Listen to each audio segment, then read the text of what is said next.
네, 반갑습니다. 하와이비치입니다. 선별된 좋은 리포트 함께 읽어보고 분석해보는 시간을 갖고 있습니다. 퀀티케이에서 좋은 기업 선별하듯이 같이 읽어보고 숨은 뜻이나 배경을 함께 파악해보고자 하는데요. 오늘 그 삼성증권에서 류영근 연구원님께서 PSK홀딩스 실적에 대한 눈높이 올라가야 할 필요가 있습니다라는 제목의 리포트를 8월 16일에 이제 리포트를 적어주셨거든요.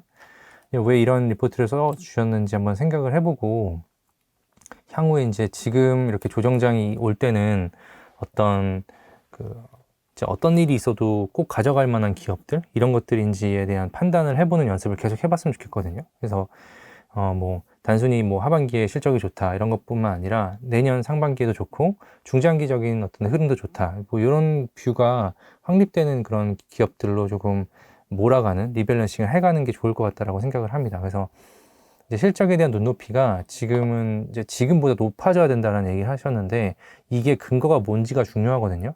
PSK홀딩스는 결국 가장 중요한 게 리플로우 장비 하나하고 디스컴 장비인데 이 둘 다가 HBM의 비중이 3, 40%가 돼요. 그래서 그것 때문에 그러면은 뭐 때문에 실적에 대한 눈높이를 높이느냐의 근거에 따라서 이 회사를 내년 상반기까지 잘 기회를 봐서 공략을 해야 되느냐 말아야 되느냐가 결정되기 때문에 그런 걸 좀 포인트로 보셨으면 좋겠어요.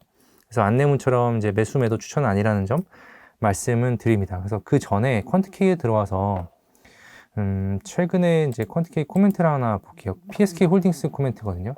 14일인데 이때 이제 전반적으로 장이 이제 조정을 받고 이제 급등하는 구간이었어요. PSK 홀딩스가 이날 13%까지 올라갔었는데 SK 하이닉스, 제우스 리노공업, ISC 유진테크, 파크시스템즈, PSK 이런 이 기업들이 이 섹터 내에서 가장 강력한 그 회복세를 보여줬었어요. 이 이유가 뭔지에 대해서도 알아야 되고 이 앞으로가 어떻게 될지에 대해서도 같이 보자는 거예요. 2023년에 영업이익을 270억 원에서 올해 100% 이상 성장하는 기업이다. 그래서 영업이익이 100% 이상 성장하면서도 680억을 초과 달성할 거라고 전망을 하고 있는 거예요. 아마 류영근 연구원님께서도 그런 부분을 터치하실 거라고 생각을 하고 내년은 550억까지 보는 거죠.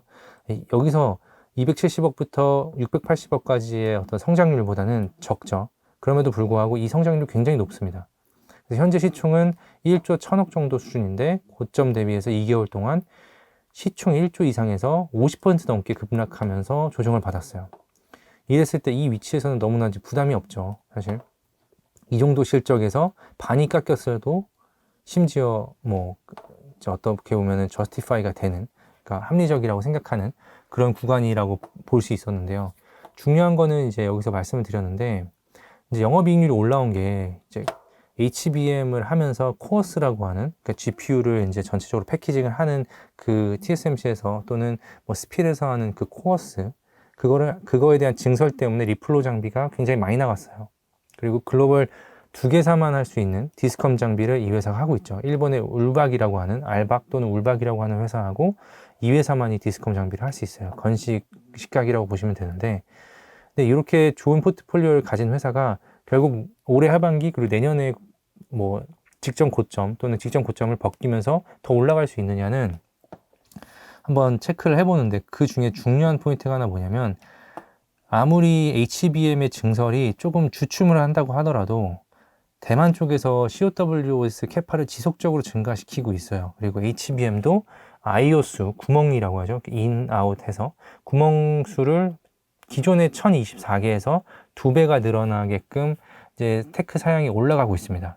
그렇게 되다 보면 당연히 디스컴 장비가 더 많이 쓰이겠죠. 뭐 2배로 쓰이지는 않는다고 회사에서는 말씀을 하시는데, 이 두 부분이 받쳐주면은 PSK 홀딩스는 당연히 직전 고점까지 충분히 트라이를 해볼 수 있는 기업이고요. 이게 실현이 안 된다라고 하면은 조심을 해야 되는 부분입니다. 이제 저점에서 어떤 저점 매수세, 이렇게 급반등하는 이런 부분을 공략하는 것 외에는 조심을 해야 되는 게 맞아요.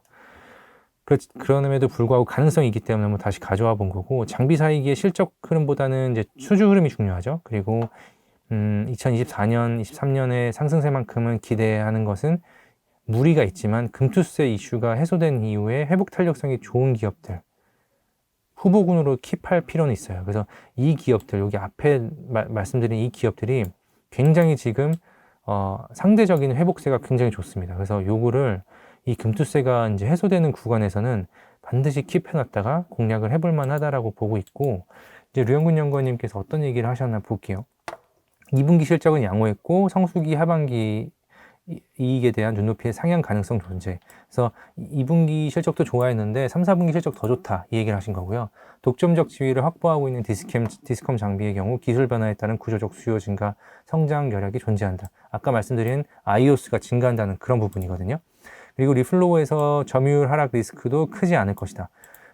이 리스크가 하나 있어요. 리플로우 쪽에서 다른 이제 동종업계가 SK 하이닉스 물량을 좀 일부 또 침투할 수 있다라는 그런 어떤 우려가 있습니다. 그래서 그럼에도 요거 한번 코멘트 하실 것 같고, 투자 전략을 말씀드리면 그 얘기를 하기 전에, 이 내용을 보기 전에 제가 좀 강조하고 싶은 내용이 이건데, 삼성하고 SK 하이닉스 마이크론의 HBM 캐파 추이예요. 그래서 캐파 추이가 이렇게 올라가죠. 그리고 좀 주춤합니다. 내년 상반기에서 하반기 넘어갈 때 주춤해요. 그 흐름은 다 비슷하죠. 여기 마이크론만 다릅니다.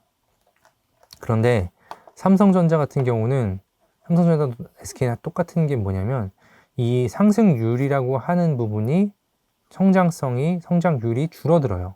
이렇게 줄어들면서 가기 때문에 시장에서는 이 부분을 한번 시장 가격에 반영을 한번 해주지 않을까라는 생각을 하는데, 이번 조정장에서 좀 워낙 세게 조정을 받아서 이게 어느 정도 반영이 된 게 아닌가라는 생각도 하거든요. 그래서 한 번 더 저점 테스트가 올 수 있지만 이 부분을 시장에서 굉장히 급격하게 반영을 한번 했다라는 생각이 들고요. 그래서 이게 지금 증가하다가 내년 하반기부터 꺾인다라는 건 잘 인지를 하고 있는 상태에서 한번 내용을 읽어보겠습니다. 디스컴 장비 같은 경우는 TSV 공정을 하고 나서 뚜루 실리콘 비아라고 해서 이렇게 구멍을 뚫는다는 거죠. 그거 하고 찌꺼기를 제거하는 장비이고, HBM 업계에서 독점적 지위를 보유하고 있는 것으로 판단. 수요의 구조적 성장을 기대할 수 있는 아이템이고, HBM4에서 데이터의 전송 통로인 IOS를 2배로 늘린다. 이게 이제 핵심이죠. 그래서 이게 내년 하반기부터 본격적으로 램프업을 하든 아니면 양산을 체계를 갖던 할 거기 때문에 아마 내년 상반기 정도나 올해 말부터 HBM4에 대한 얘기가 많이 나올 거예요. 그러면서 주목을 받을 수 있지 않을까 하는 장비고, 리플로우 같은 경우는 경쟁사가 이미 포진해 있습니다. 그래서 시장에서 우려하는 바가 있다면 주요 고객사 내에서 점유율 하락 가능성인데요. 이제 5대5 정도 구도로 점유율이 형성될 가능성이 있고, 상반기 점유율이 부진했던 만큼 하반기에는 추가 오더가 나타날 가능성이 있다. 그래서 아마 연간으로 봤을 때 5대5로 맞춰질 거기 때문에 그런 우려가 크진 않을 것 같다라는 생각을 하고 계신 것 같고, 주요 고객사의 HBM 캐파 증설 효과가 하반기에 본격화되는 만큼 하반기 이익에 대한 눈높이는 보다 높아질 필요가 있다고 생각한다. 그래서 긍정적이다라고 했는데, 무엇보다도 가장 큰 어떤 기회는 낮아진 밸류에이션이 아닐까 싶습니다. 그래서 이 리플로어에 대한 어떤 노이즈가 고점에서 형성이 돼 있었다면 지금은 위험한 구간이지만, 지금 이미 낮아져 있는 밸류에이션, 50%는 하락해 있는 구간이죠. 40% 이상 하락해 있는 구간에서 이런 전략들을 보고, 충분히 PSK 홀딩스가 탄력성이 있어도 전혀 손색이 없겠구나 라는 생각을 하면서 좀 PSK 홀딩스를 보시면 좋을 것 같아요. 그래서 이 기업이 정말 지금 당장 어떻게 엄청나게 좋다 이런 것보다, 이 회사가 탄력성이 왜 좋은지, 그리고 앞으로 잘 가려면 어떤 부분이 잘 채워지면서 가야 되는지를 잘 터치하신 내용이 아닐까라고 싶고요. 이렇게 안내문처럼 매수매도 추천은 아니라는 점 말씀을 드리면서, 종종 계속 리포트를 선별해서 함께 읽어보고 분석해보는 시간을 가질 생각입니다. 추가로 댓글이나 피드백 남겨주시면 그 방향에 맞춰서 좀 기업에 대한 분석이나 리포트를 같이 한번 읽어보려고 하고요. 이번 영상이 좋았다면 좋아요, 구독, 댓글, 그리고 알림 설정까지 부탁드립니다. 감사합니다.